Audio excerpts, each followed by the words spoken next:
Good evening, everybody. I'd like to welcome you to the Happy Spot. This is Jack Thomas. We are fortunate to meet a man that was kind, generous, and then I found out he thinks like me.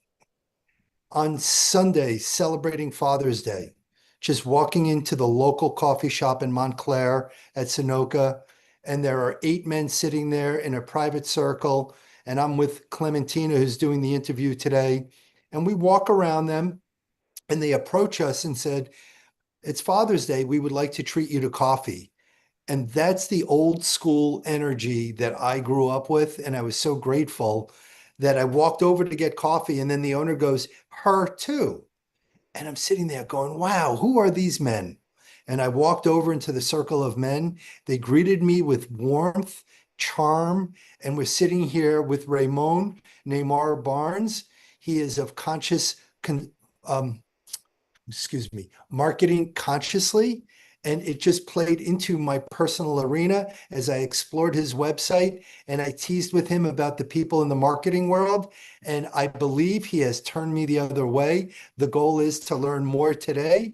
And Clementina, so grateful. Look forward to learning and hearing more at the Happy Spot. Just to let everybody know, this is international. I am an international chief happiness officer. I was talking with Dr. Perry Noppert, and the world is here, everybody. The world is here, and I look forward to learning more. I'll be ducking out and coming back a little later on. Thank you, everyone.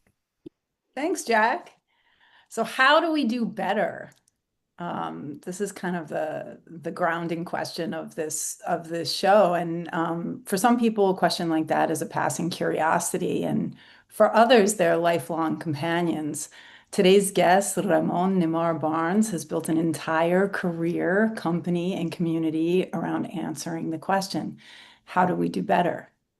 As the founder of Consciously Marketing, Rai-mon helps conscious businesses deepen audience connection and create alignment around shared values. When those two things are in place, they grow holistically. He's worked with influential brands like GM, Red Bull, Etsy, Airbnb, and Vitamin Water, but his true passion is building ecosystems of integrity and trust in business. So today we're going to talk about how business can build genuine trust, how to move beyond fear and scarcity in our marketing, something I've been just cringing at for years, how to waste less time and money trying to be everywhere, and what it means to lead consciously. So I can't wait to tap into your insights, Rai-mon, on poly-identity, wellness, and embracing complexity. I'm so glad you're here. Thank you. I need to have you around all the time for that kind of an intro. I love it. Great. Yeah, I'm excited.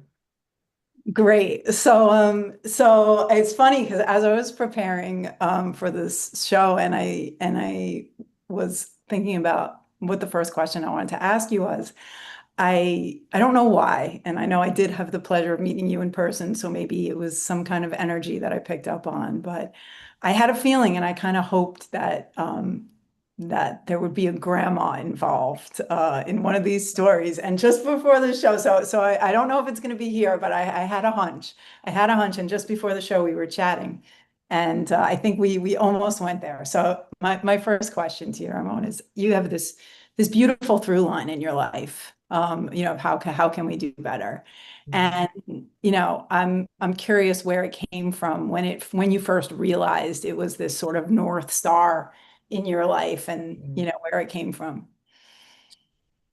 It's a great question. I would say, my grandmother was had a big influence on my life.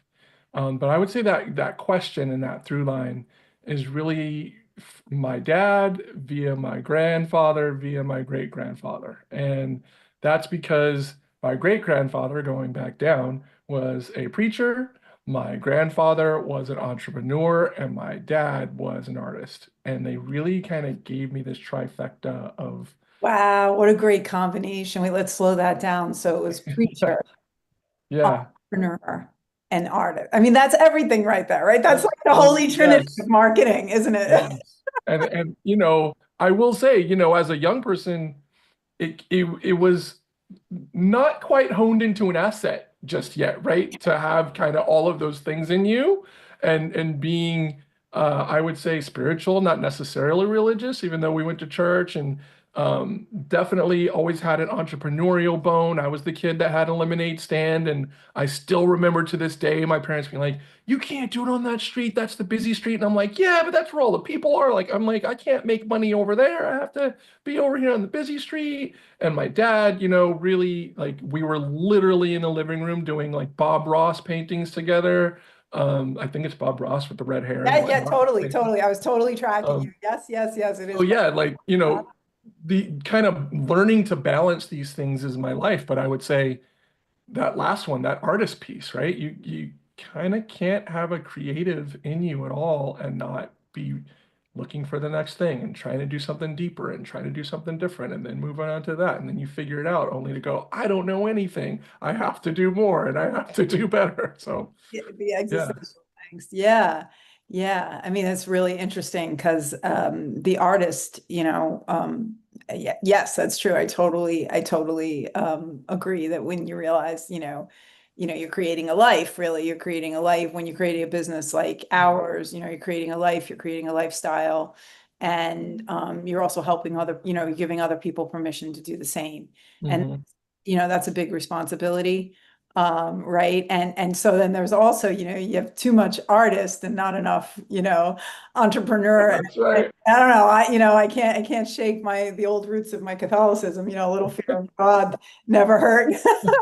Yes. Right? Yeah. I'm teasing, but yeah, I love that. That's great. That's really great. Um, uh, we talk about trust. When I talked to you about what you really wanted to talk about today, that was the first word. That was the first word. Yeah. Yeah, So for let's sure. talk about trust, Raymond. Let's do it. Let's Yeah, I talk, think talk about trust. it's a it's a very important thing to talk about today. There's so much. So Yeah. So what's the single most important thing a brand can do to build trust with its audience? I'm going to start off with the cliche answer because I do think it's the right answer, and that is just be authentic, right? Be Right, true to right. Easier said than done, But right? right. The Simple, not question is always, easy. everybody's heard that one. They're like, yeah, yeah, tell us something we don't know. Be authentic. Great.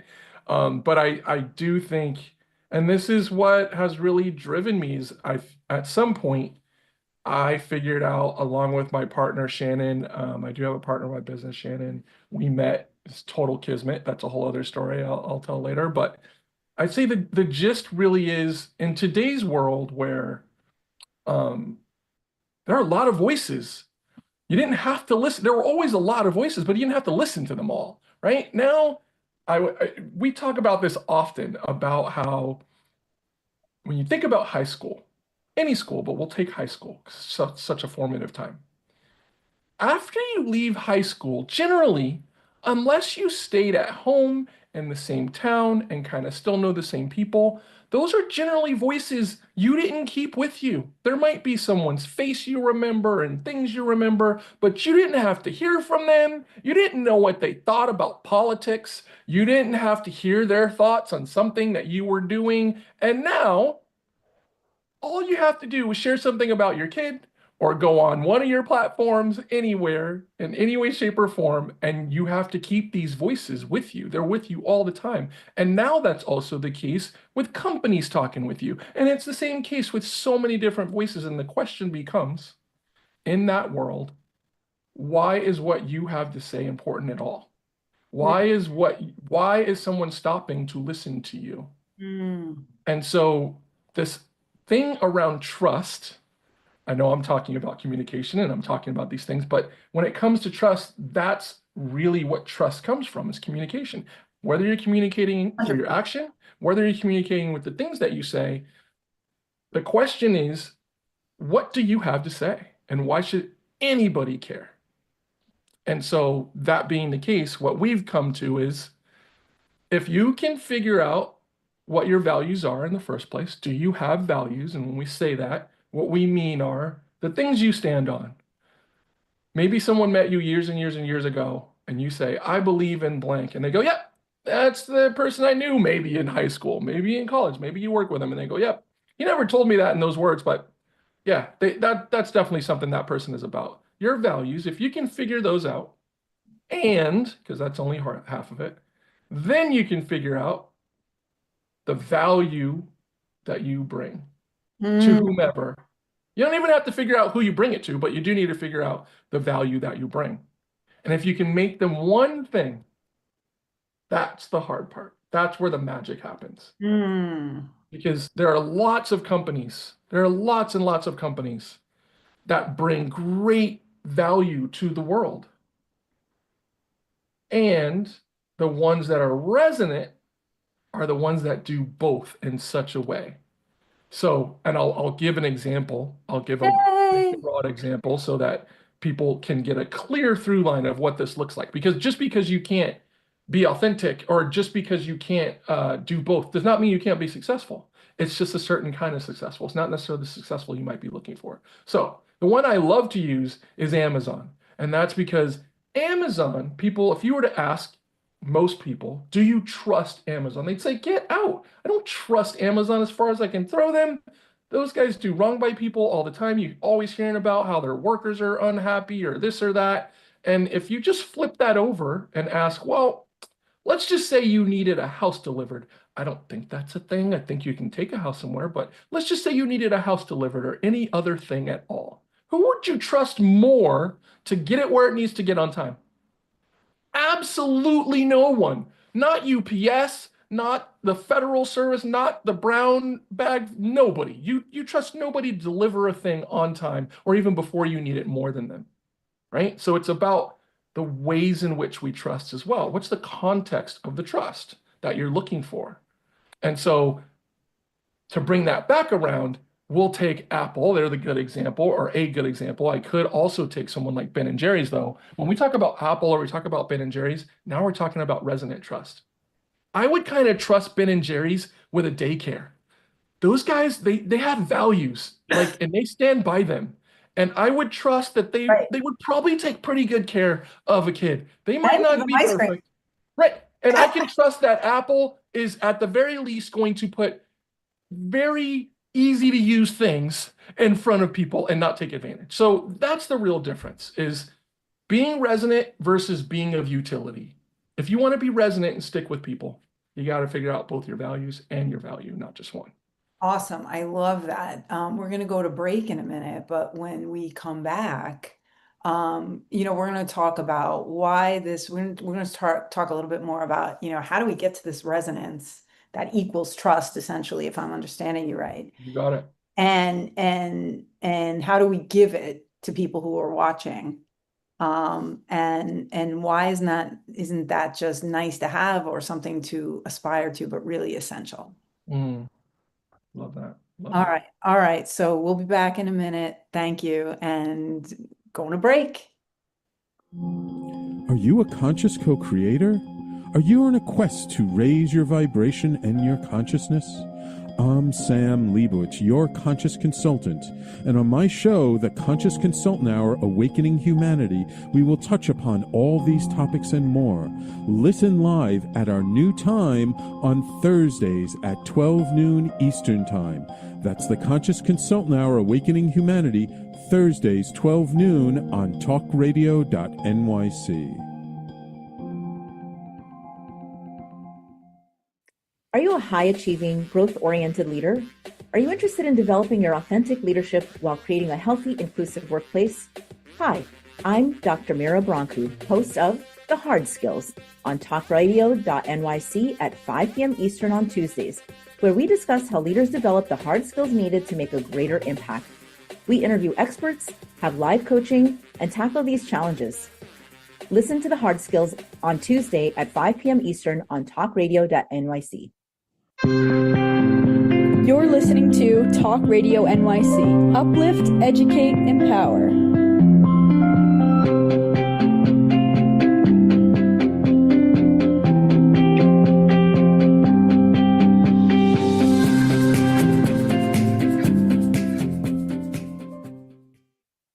All right, we are back with Rai-mon Barnes of Consciously Marketing. So, oh my gosh, things were just getting juicy. So we were talking about how to do the thing, right? Which is build trust with our clients through our marketing. And you were talking about the ways that tapping into our values allows us, let me make sure I get this right, really getting clear on our own values helps us also isolate and I guess market the value that we bring. Is that right? Yeah, because in today's world, the trick of things is that unlike before, no one could talk back. Before, we were all getting told things and we couldn't really say anything back. We believed, they're not really about that, but we couldn't say anything. Well, now people can talk back. And so if you promise that you're going to do things or say you're going to do things that you can't follow through on, you're going to lose trust pretty fast, which Right, is why you don't see Amazon doing a lot of values-based marketing, right? They say, we're going to deliver a thing. And they show you a bunch of pictures and say, we can deliver that thing better to you. And we have the most things. They right, can deliver on that every day, all right. day. And they can also make it easier for us to, find and consume them. Right, Right, right. The gist though is we're all looking for more than that, especially coming out of pandemic or just life or just all the things that you're looking for. We're looking for more than that in cases where it's I don't want my a new toothbrush tomorrow, or I don't want right, something delivered to my house. Well, then what? Well, now I need to know that I can at the very least just trust what you're saying, or there's a possibility of that, and you can deliver on it. So the gist here is it's actually a lot easier in today's world if you can kind of figure out who you are. Because then, like right now, when you ask me about these things, I'm just telling you about the values that were passed down to me from my family that right, I learned to put into a business so I don't have to live like someone else. I don't have to live in a business world or a personal world. I'm not trying to figure out where it needs to go. I am always where I am and how I need to be at all times. And I can always deliver on that. That only breeds trust. right, right. So it's so interesting because in my business, I co-create books and speeches with people, and I've been a writing teacher my entire life. And one of the things I love to do in my private classes is teach memoir. I'm writing my own, I'm near completion, and it's the most interesting thing because when someone starts, they're so scared. They think so many of the things that have had such impact on them are shameful, or, you know, Mhm. that writers have this unbelievable complexity of at once thinking they have something to say and also having the biggest imposter syndrome. And many of them Yes. have come from, and they may not realize this consciously, but what in writing, what they're trying to do is try to heal that wound of feeling like they didn't belong, Yeah. right? Or healing shame or so many other things. And it's like when they first, in my presence, one of the things I try to do is create a safe container for them to tell the truth, self-reflect, Hmm. and also be witnessed by me in a non-judgmental capacity. Yeah. It's just unbelievable what that can do. So, for example, when I went to your website, you were talking, you were talking about neurodivergence, you were talking about polyidentity, you were talking about it's a much more nuanced, more complex version of, bring your whole self to work, kind of thing, Yeah. right? Yeah. So can you talk more about that? And also, what was the moment you discovered, have you all, as a marketing student first, did you, um, have you always known this, or was there an epiphany for you? Was there a time when, this being one of your core values to live seamlessly, was there a time when you felt like you were closeted or, hiding something? Please tell me everything. Yeah, this is good. This is actually good because I can also say, outside of being professional, like I've only recently found my voice, Ramon's voice outside of consciously, right? Like, what do I want to say if we're not talking about brand, we're not talking about marketing, and we're not talking about in the context of business? And I think it really comes from butting my head in every different way against all the things. So in being in large corporations, like inside of them, working with them, being in very small businesses, being in all these different places. And I think probably the easiest way I could explain it is I'll use my own context, and that is knowing the difference between MLK, Martin Luther King, and Malcolm X. I came to this recently with my coach. In the world, when you're trying to really find your voice and you're trying to be all things, meaning showing up with all the things inside of you, you still have to kind of hone your voice. Like, how are you going to share that? Great, you know who you are, you know, maybe you're a dad and an entrepreneur and you're a blah, blah, blah, or you're a mom and you're this and you're this and that. Okay, great, wonderful, you figured all of that out. How are you going to share it? And at some point, you just kind of have to decide who you're going to be.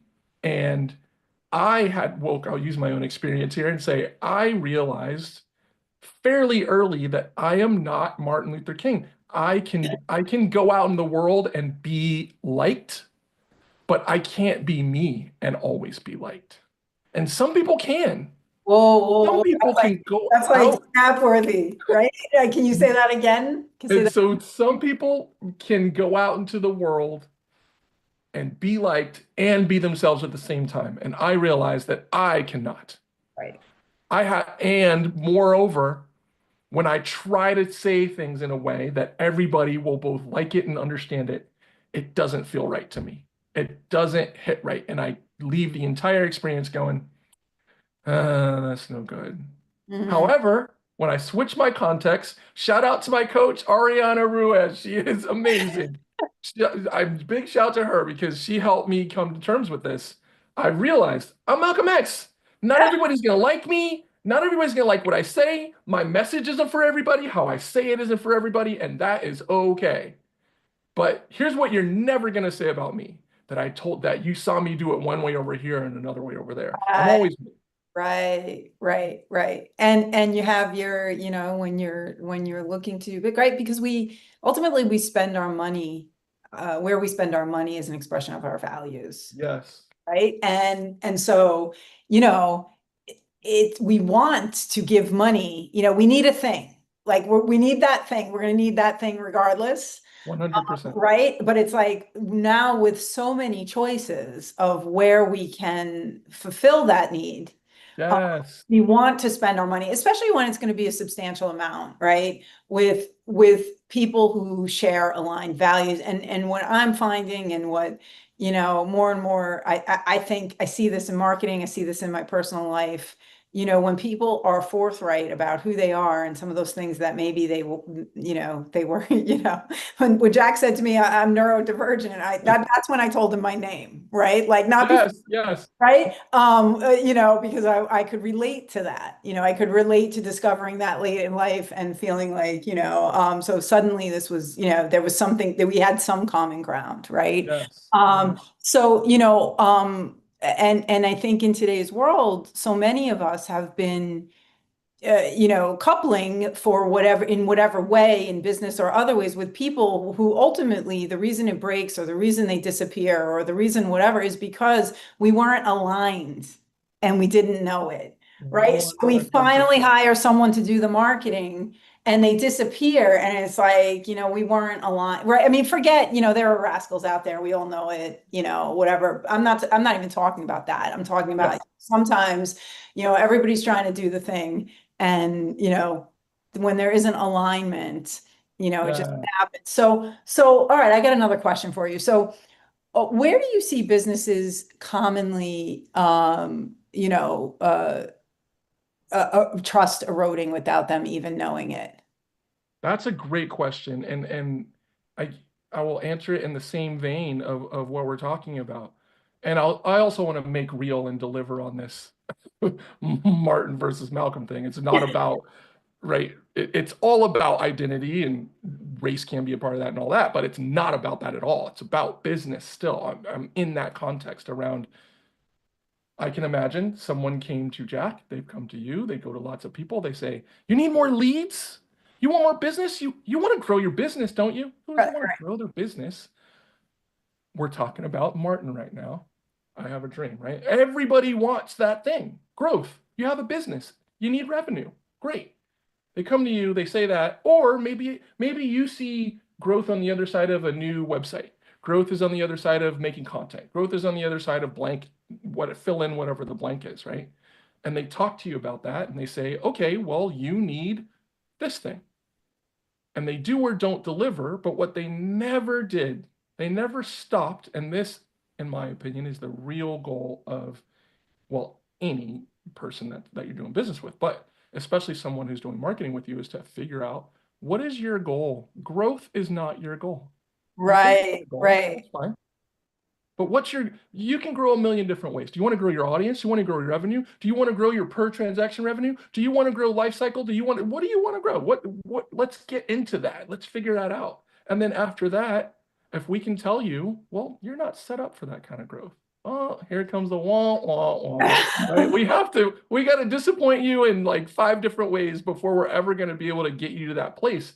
And the trust gets eroded, to answer your question directly, when you keep saying things that you simply cannot deliver on. Going back to figuring out what are your values and what is the true value you bring. For instance, we do not do PR for folks. We have clients all the time ask us, like, can you just do the PR for us? And we always say no, because if we tell them, well, yeah, we can deliver, and then we don't, or we say we know what we're doing and we kind of do, but we don't, they're going to start losing trust, blah, blah, blah. All the things start to fall in place. So this is how we came to the whole, like, if we just stick to our own values, if we just remember the value we bring, which is not the same value everybody else brings, we'll be okay. Yeah. Yeah. And so it's so important, right? Like, it's like, if you don't have a no, you don't have a yes either. Yeah. We Right. tell folks all the time, we'd rather lose a client than lose their trust. Right. Right. That's great. I love that. We'd rather lose the client than lose their trust, right? You see that all the time too, like back in my old neighborhood, the restaurants, like the ones that just stuck to the thing they did well.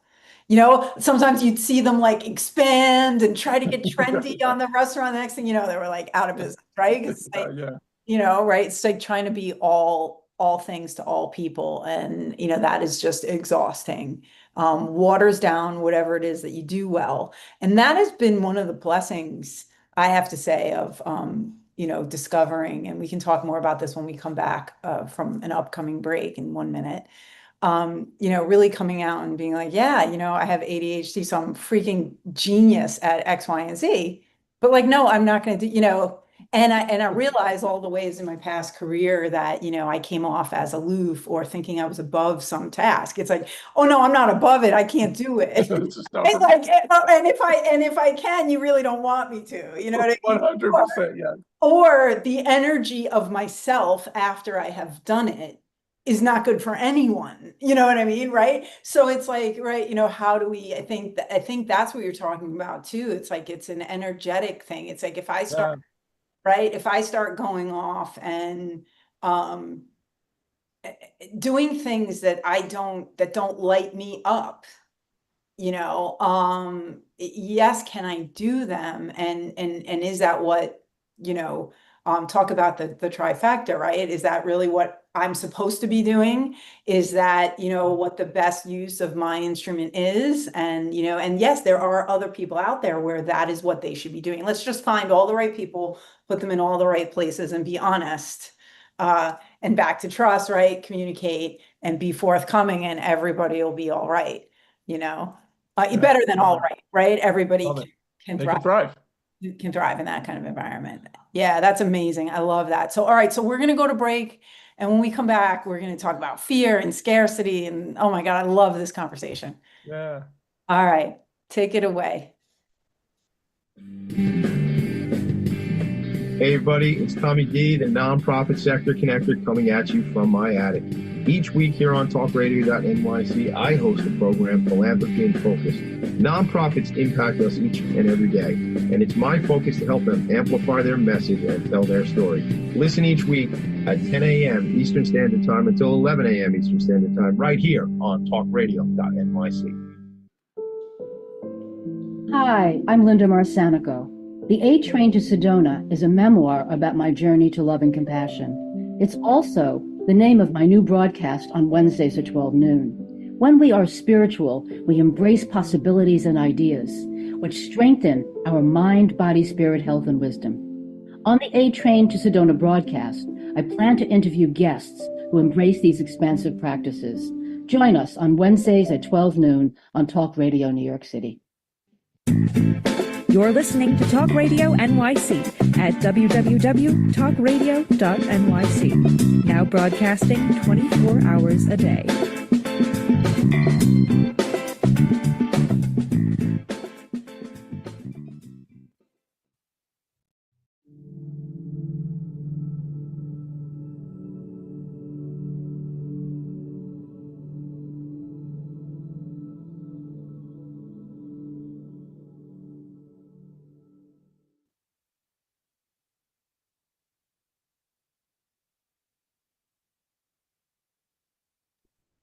Hello and welcome back.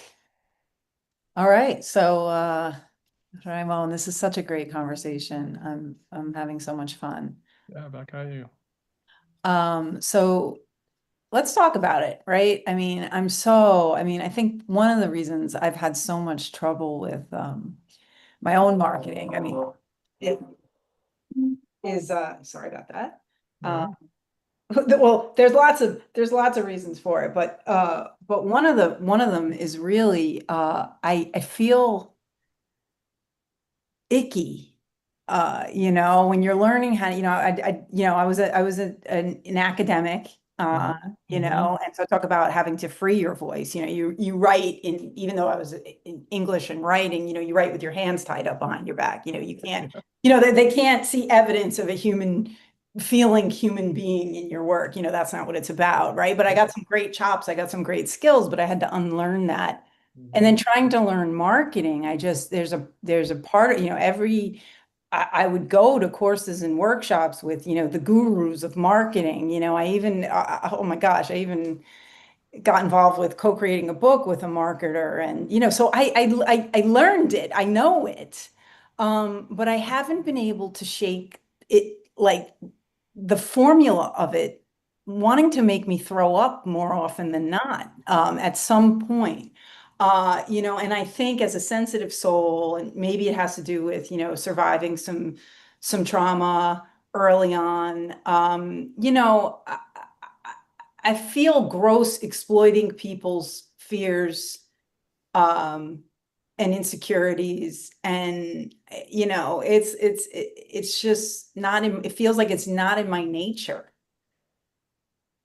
100%. So talk to me about what you know as a real expert, on the whole fear and scarcity, and are we really moving away from traditional marketing, and so first, I guess, why has that approach been so prevalent? It actually does work, is the other thing I noticed. 100%. What's the cost? Because it seems like everybody who can do it is winning. So talk to me about all that stuff. Yeah, I mean, I do think this is less a matter of what works and what doesn't, and more a matter of what works for you and what works for people, the way that There's you that want to message be. again. There's that message again. Yeah, I think how a person wants to move, and I say a person because I do think it's entrepreneurs, as business people, even people that run very large companies, we forget that companies aren't real things. They are groups of people. They are basically just communities that interact with other communities. So figuring out how you want to move in the world and what you want to be known for in the world is very important, right? It's important. It's so important that people are going to know you for that. And again, if you're Amazon, it doesn't mean people aren't going to do business with you, even though they know you do some things that are unsavory.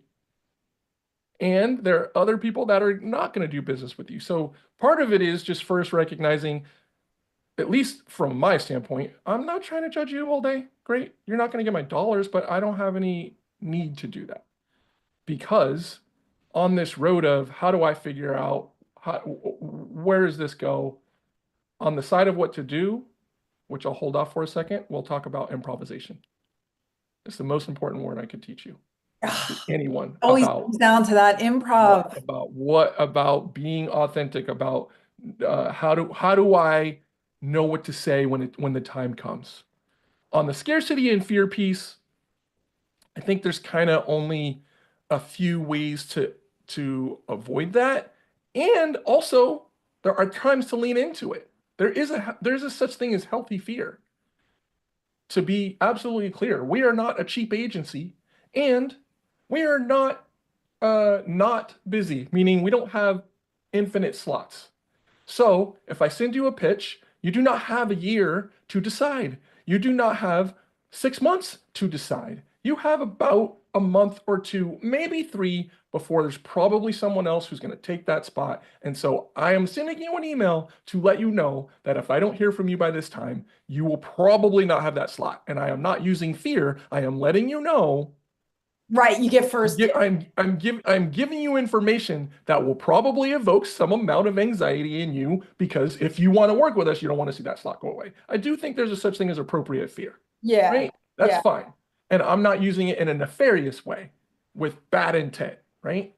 No, However, I'd even argue that, sometimes I know someone like myself, I can become overwhelmed, excited, all the things, and then, taking that, I need that push to take that action, right? 100%. And I actually feel in retrospect, like sometimes people fail me if they don't give me that push. If it's honest and genuine, right? And it's coming from 100. stuff, right? We had this meeting, we were on fire. We both know you're the best thing that's going to happen to my business, in the next 5 years, and I should act on it. But then, wah, wah, wah, wah, afterward. Right. So yeah, I got you. And that it leads right into the other part. And we actually get this a lot. When we first started, people would call us brand therapists. They would say, why did you sign up for this? Like, this seems a little bit too deep. And frankly, I don't want this.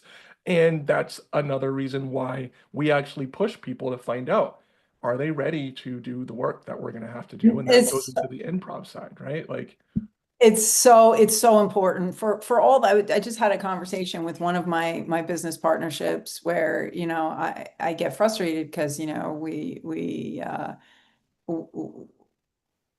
sell the thing, and then the person is, we're all ready to write a book. And writing a book with someone is I tell people, I'm like, you are renting a space in my heart and mind. Yes, I can clock the hours that I'm actually in your work and I'm meeting with you or whatever, but I'm thinking about it on my walks. I'm thinking about it in the shower. I'm thinking about it in my relationships. yeah.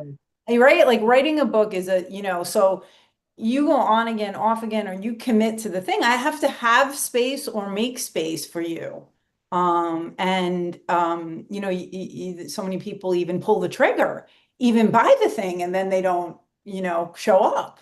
Yes. So there's a level of commitment. So I'm wondering now, this is a common theme coming up in my day, how do you get people to commit?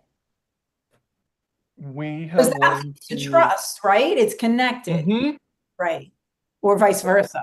I think part of it is, I'll speak for us and say, we've just learned to not get people to commit. We find the people who are already committed and they just want to do the work. Because it is what it is, right? Like, you can't force people into it. They might want to do it and they might have the best of intentions, but they're not ready until they're ready.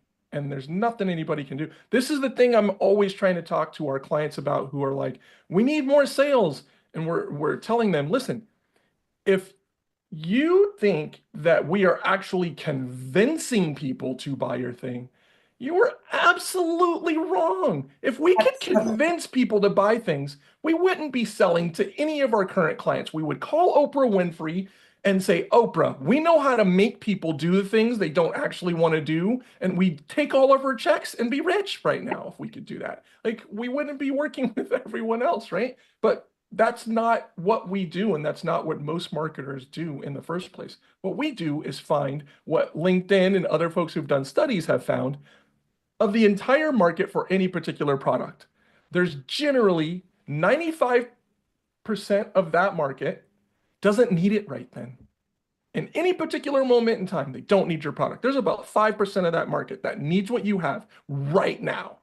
Your job is to make sure you address 100% of the market as much as you can so that when the other 5% change their mind and decide they need it, you're there and you're who they choose. Isn't that so? Even just listening to that, the energy of that is so different. You actually, oh my God, this is such a marketing epiphany I'm having right now. You actually don't want the people who need you right now because it's too desperate, it's too crazy, it's too hairy-carry, right? And Like, hey, for us, you might need them, you might want them. It's just that you don't know who they are, so you just sound desperate trying to even everybody. It's the sale that's always happening, right? We're selling, we got money off. Well, either those people are always only looking for sales, or they're only buying because there is a sale. The people who actually need what you have, they'll buy it regardless. If they actually need it, they'll get it. They'll figure it out. What you want to do is make sure that regardless, and this is why I said, regardless whether it's 95% or the 5%, just make sure everybody knows who you are. And that's the hard part. That takes resources. It takes time. You can't say it the same way all the time. You have to say it in different ways. You have to say it over time. You have to do it in all these different ways. And so that's really the hard piece around being able to reach audiences and get them to connect with you in a way that at least means something. And then, this idea of reaching folks and having them choose you is then comes back to, well, was what you communicated resonant? Did it stick with them? right. Come back to the beginning. Right. So we're going to go to another break, but we're on the cusp. I feel like we are the breaking wave of abundance right here. We are about to talk about, so I feel like just even as I noted, that shift in energy is the difference between scarcity energy in the buy and abundant energy. Like, yep, I like this guy. When I need that thing, I'm going to call him. Right. Yes. And, it's like if I see a dress that I absolutely love and I don't, the best time to buy a dress is when you don't need a dress. You know what I mean? Like, who wants Yes, that yes. thing? You're like, oh my God, right? And then you go out and it's never quite right. It's not, you're just doing or, having to get a gift for someone because you have to, as opposed to like an inspired, it's very different. Right. So I love this. You're putting so many of the pieces together for me, Rai-mon. So thank you so much. We're going to go to break now. And when we come back, I'd love to have an example from you of what this abundant marketing looks and sounds and feels and smells like. All right. Yes. All right. Take us to break. Thank you. Were you an essential worker during the pandemic? If you needed to learn stages of epilepsy, did you depend on advocates? Did you use new innovations to cope with mental and neurological issues? Maintaining high quality of life and keeping good mental health are what we all strive for. I'm Frank R. Harrison, host of Frank About Health, and each week top healthcare influencers, professionals, and innovators answer these questions and more. Stay tuned on Thursdays at 5 p.m. on talkradio.nyc, and I will continue to be frank about health with all of you. Ready to serve up success with a splash? Hi, I'm Bruce Kramer, a.k.a. the Corporate Cockroach. I'm the Renaissance woman, Angie Snowball. And I'm your strategy doctor, Dr. Navtej Desange, inviting you to serving up success with a splash. Join us as we shake things up with real talk and real strategies centered around awareness, action, and accountability. And yes, there really is a cocktail involved. Please join us and sip your way to success. Serving up success with a splash, where wisdom meets happy hours. Cheers! Cheers! Cheers! You're listening to Talk Radio NYC at www.talkradio.nyc. Now broadcasting 24 hours a day.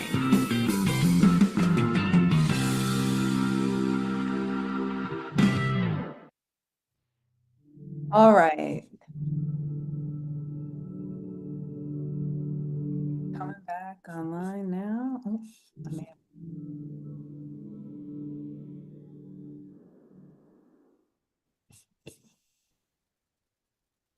All right, Rai-mon, we are back and we're talking about, well, we're moving from scarcity marketing into abundant marketing. And I do want to get an example from you about, what abundant marketing looks like. Can you give me an example? I can. I think I'll use us as an example, my company, just because, and I'll use us because it's more of a real world. I find, sometimes when you're using Amazon and Apple and Ben and Jerry's, it's just too far to really It's be too able far to removed from like real compare everyday yeah, people. and what's going on Jack for likes to folks. So say. I'll use us as an example, and the name of our company is Consciously. So the first thing that you can probably tell about me is I'm a thinker, and I think things through quite a bit. And that should probably resonate when we talk about consciously. And the goal for us is to really think about being conscious, the literal meaning of the word consciously. And so what we do to kind of come through, like, what's the formula? I'll couch it in what's the formula in this example. And the formula for us and what we teach our clients is to come up with what is called a call to action, and not the kind of call to action we're used to on, say, an e-commerce site. Buy now, click this button, read more. We're talking about a call to action that your company has up on the world, or that your person has up on the world. What is it you would tell everybody? So this is the big brand version, right? Nike's call to action is do it, or just do it, or whatever. But our call to action is do it consciously. And how does that apply? What does that mean? So when we talk to our clients and we say do it consciously, they say, well, what do you mean? What should we do consciously? And we're like, yes. Think it through. You want to do a campaign? Let's think it through. You want to rebrand your website? Let's think it through. Let's measure twice and cut once. As I told you before, like, this is not the New York way of New Yorkers. Let's be clear about that. The average New Yorker is going to say, please get it now. We measured already. We're not measuring again. Let's go do the thing. Please stop stalling. Let's go. And our job is to say, we heard you. We do hear you. We get you're in a rush. We need to slow down just a little bit, not forever, but right now we need to slow down, measure again, and make sure this is what we want before we do the thing. Because when you ask for the right thing, we're going to go back to values and value. When you ask for the right thing and we're able to say, call up on the world consciously. Yes, baby girl.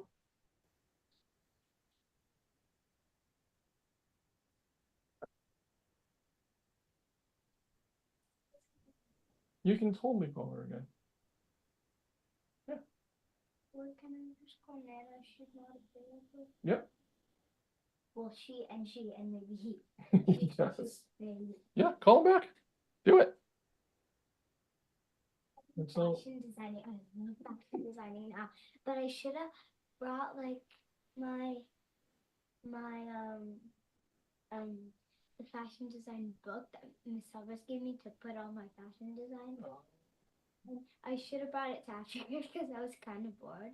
Oh, by the way, I forgot about this, but in Africa I fell on the bathroom and got it. While we're in a break, grab your journal. So go grab your journal. The and beauty go of grab your conscious stuff, and I'm going to finish my is call. if we could see the beautiful young lady. Oh, If we could see this beautiful young lady. this is Zadie. What's your name? Zadie. Zadie, I so love that name. you're beautiful. Are you the future marketeer that's going to help all of us to consciously be as beautiful as you? Can we have permission to finish up with Dad?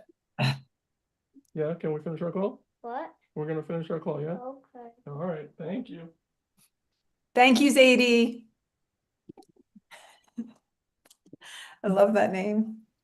I know at least one awesome writer, Zadie. Yeah, Zadie Smith. Was that the inspiration? Zadie Smith, yeah, it was. I approve wholeheartedly. She's amazing, and so is my daughter. Yes, it's amazing. Great. All right, where were we? All right, so we were talking about, what were we talking about? We were just talking about the call to action and Right. So Not a call to action like buy now. a call to action upon the world, because what this So is an wrap. example of that, how would you say your call is do it consciously, right? Don't market Yes. consciously. And I guess that can have a dual meaning, right? Like both don't don't sell your marketing unconsciously. Be conscious about yourself and your consumers, right? And also when you're the one branding and creating, right? Like it's better to do it consciously because we're doing it, right? We talk, Jack and I were talking about the subconscious a lot last weekend, right? Where Yeah. your subconscious is running the show anyway. Yes. Yes. Yes. And this takes us back to the values, right? If you can figure out the scripts running, this is a great way to say it, even better way to say it. If you can figure out the scripts running in your subconscious and sell that to folks, guess what? One day there's a script that they don't know about that's going to run, and all you're going to do is follow through on something you already told them. That's why we say do it consciously, because for us, all we're doing is saying, oh, you wanted to go fast. Yeah, remember we said we do it consciously. Right. And it works, it cuts the other way too. So we talk about trust, all this stuff. It definitely cuts the other way from the standpoint of when we say we're going to do it consciously and we just throw something out to the world and don't think about it, we lose trust. We are now showing up how we said we were not going to show up. We are now being who we said we were not. So it also, doesn't it sort of, when you put your stake in the ground, that also must do something to your own, that we all know that at some level, which is why I think some people don't commit to 100%. to a way of being, right? Because then they're like, I got to be that way all the time. Well, and I think it's a matter though of yes, but is it yes, but or yes, and? Yes, and. Yes, and. Yes, and. If you have done the job of figuring out you, that's all you were going to do in the first place. You're always going to be that person. That's why it's important you figure out who you can be. And I'll go back to my analogy. When my younger self, I was definitely trying to be more like Martin than Malcolm. Always trying to You thought it was better to be like that, or your conditioning, why? I mean, I would say simply, who doesn't want to be liked? Right. Which we can know that everyone is not going to like us and still do things that make sure we aren't going to be like, no one is going to put themselves in a position, not no one, obviously lots of people do, but it's not comfortable and it's not something you usually lean into to say, oh yeah, people aren't going to like me. I'm cool with that. It's just, it takes a while, I think, to get there. However, or some kind of, or something that, I mean, I think for me, it was like, I said there's, I was always trying to be the good girl, and make my papa proud and not step out of the lines that, that were scripted for me. And I've never really been, as a kid, like I would just, when I would let something rip, they would uproarious laughter first, and then it was put a lid on it, you're gonna get in trouble, you're gonna, and so that mixed message was really sort of paralyzing, right? Right. We'll try to put you back. Exactly. Right. And so, I mean, I think, it took me a long time, it took me, almost, it was my late 40s when I was like, life's too short, and then I went into my villain era. Like I just started, being, and everybody had something to say about it. And I became the villain in many people's story. But guess what? I couldn't become the hero in my own until I was willing to be the villain in other people. Yes. And that was such a liberating experience. So but yeah, I hear you. That's sometimes, yeah. And I think we see that, and especially when we go out to market, we emulate other companies, and we're like, oh, I like that, and I like this, and I like that, and it can come off very, stiff and scripted. So yeah. And until I think you get to that point, and I do think you can fake it until you make it. I don't necessarily try to do that, but I think when you aren't you yet, you kind of have no choice. Right. You don't know how to make it because you don't really know where you want to be yet, or maybe you don't know how to articulate it. So you just get there as however you can get there. But being on this side of it, I will say 100%, I love when I meet people that don't necessarily dig me and my message, because now I can move on quick. Right, right. Not waste their time, not waste my time. We're both going to win. 100%. All right, we only have a few minutes left, and oh my gosh, I have so many more questions I want to ask you, but I'm gonna ask you one more, and then we'll say ci vediamo, which in Italian means until I see you again, basically. I love it. Oh, This is definitely not our last conversation. At the Happy Spot, we talk a lot about biohacking, which when you really look, maybe sounds all scientific and neuroscience-y, but when you really break it down, it's about, how you can optimize your body and mind. And the more this becomes a thing, the more interesting things are fitting into that, a biohack kind of thing. So I'm curious, have you noticed ways entrepreneurs can biohack their marketing mindset? Or are there little business rituals you've seen help people market with more clarity or really kind of, land in their own bodies and selves and, yeah, so share, please. I would say picking things that they've said all their lives or things they wear a lot and using that as a tactic. I know a gentleman who wears a red jacket like everywhere and people know him for it. I know people that will just always say a certain thing. I always say like word. It's like from the hip hop times. Like you just say word and that's what you say, and people kind of know that about me. There's just things that you can say or do or wear and make it yours. You have a style that you had when I first met you, and you have now. Like, I think making those things yours is just as important as like your values, is just as important as your value and all the other things we talked about. They all kind of go hand in hand. Yeah, that's awesome. All right, so you've given us so much wisdom today, and for anyone who is listening that wants to make one meaningful change, what can they do immediately? Oh man. Speak your truth. Love Find it, grab it, say it. That's awesome. I love it. I love it. I love it. Everybody, you can find Rai-mon and his team at consciouslyinc.com. The links to him there and to LinkedIn or in the show notes. Jack, do you want to say anything to wrap us up? I'm just so grateful for the energy, the two of you and the marketing and still having hope and prayer that there are people out there like Rai-mon that still give me value and belief that we can be saved in our marketing lives. With that being said, Rai-mon, hopefully later this week we can get together for that drink we talked about. I look to go even deeper in the conversation. Clementina, we're sitting here in New York City. We have 3 engineers, 2 are in training, and we're just sitting here just smiling with glee when you make reference to your New York style while we have Rai-mon's patients coming to us. With that being said, from the Happy Spot, Jack Thomas, so grateful for everybody. Live conscious. Thank you.